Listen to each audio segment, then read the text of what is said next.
बुजुर्ग का भी सम्मान करते हैं, लेकिन आप में से खन्ना जी में कौन ज्यादा बुजुर्ग है यह तय कर पाना थोड़ा, हाँ मैं वही कह रहा हूँ ना, साथ ही रहे।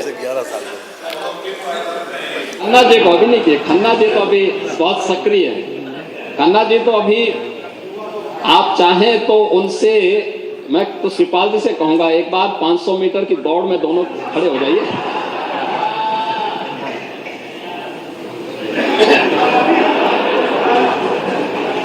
ठीक है भाई, ये बता दिया।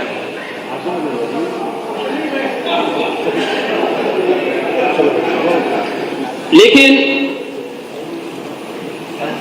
नेता प्रतिपक्ष को इस बारे में आपत्ति थी कि भारतीय जनता पार्टी ने अपने लोक कल्याण संकल्प पत्र में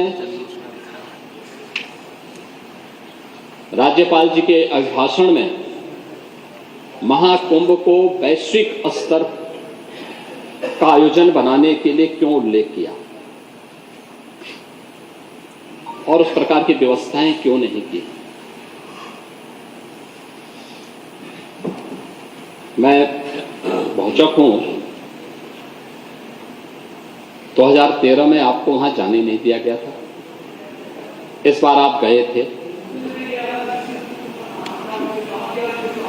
नहीं, इस बार आप गए थे, आपने स्नान किया, आपने उसकी सराहना भी की और वहां की सुविधाओं के बारे में मुक्त कंठ से प्रशंसा की।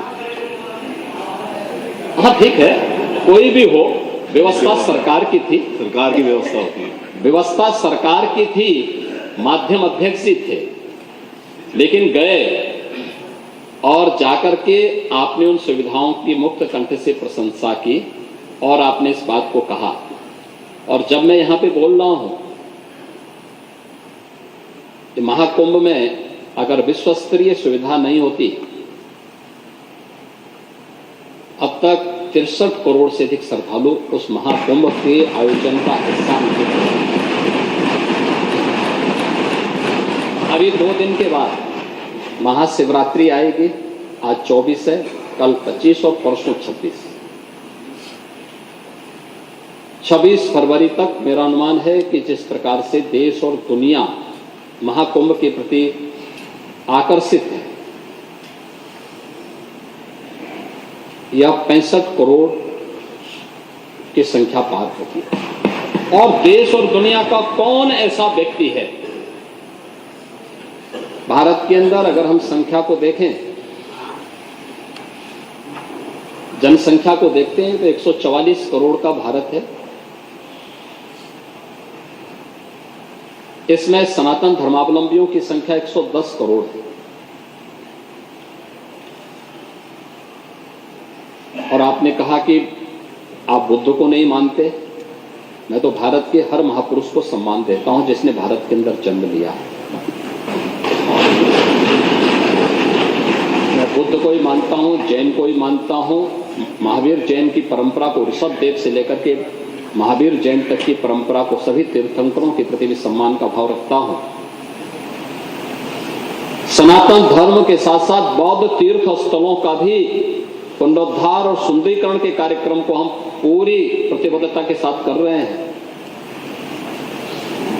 भारत के प्रति सम्मान का भाव रखने वाले और भारत की सनातन परंपरा में प्रत्यक्ष और अप्रत्यक्ष भूमिका रखने वाले सभी पंथ और संप्रदायों को पूरा सम्मान करते हैं। बौद्ध हो, जैन हो, सिख हो, ये डबल इंजन की ही सरकार है कि 26 दिसंबर की तिथि तो डबल इंजन सरकार ने, प्रधानमंत्री मोदी जी ने 26 दिसंबर की तिथि वीरपाल दिवस के रूप में घोषित की है। गुरु गोविंद सिंह जी महाराज के 4 पुत्रों की शहादत के प्रति सम्मान का भाव। और पहली बार हुआ है जब गुरु वाणी का पाठ मुख्यमंत्री आवास पर निरंतर हो रहा है, तो पहली बार हो रहा है। तो भगवान बुद्ध के प्रति भी हमारे मन में अथाह श्रद्धा है, सम्मान का भाव है। जैन तीर्थंकरों के प्रति भी हमारे मन में वही श्रद्धा और सम्मान का भाव है। सिख परंपरा के प्रति भी वही श्रद्धा और सम्मान का भाव है। कबीरपंथी हो, रविदासी परंपरा हो, महर्षि वाल्मीकि की परंपरा हो, या भारत के अंदर जन्मी हुई हर उस उपासना विधि का जिससे सनातन धर्म को मजबूती प्रदान होती हो और भारत एक भारत श्रेष्ठ भारत के रूप में आगे बढ़ता है, उन सब के प्रति हमारे मन में सम्मान का भाव है। लेकिन महाकुंभ के बारे में जो बातें आप लोगों ने कही, आपने कहा कि एक जाति विशेष को वहां जाने से रोका गया, किसी जाति को रोका नहीं गया था। हम लोगों ने तो कहा था जो सद्भावना से जाएगा वो सम्मान से कुंभ में जाए, लेकिन जो सद्भावना से नहीं दुर्भावना से जाएगा तो उसकी दुर्गति भी होगी जरूर, अगर उसने कुंभ में अव्यवस्था पैदा करने का प्रयास किया। हाँ, हमने आपकी तरह आस्था के साथ खिलवाड़ नहीं किया, समाजवादी पार्टी की तरह आस्था के साथ खिलवाड़ नहीं किया। आपके समय में मुख्यमंत्री को फुर्सत नहीं थी कि उस आयोजन को देख सकें, उसकी समीक्षा कर सकें, और इसलिए उन्होंने एक नॉन सनातनी को कुंभ का प्रभारी बनाया था। लेकिन यहां पर मैं स्वयं इसकी समीक्षा कर रहा था, लगातार कर रहा था और लगातार कर रहा था।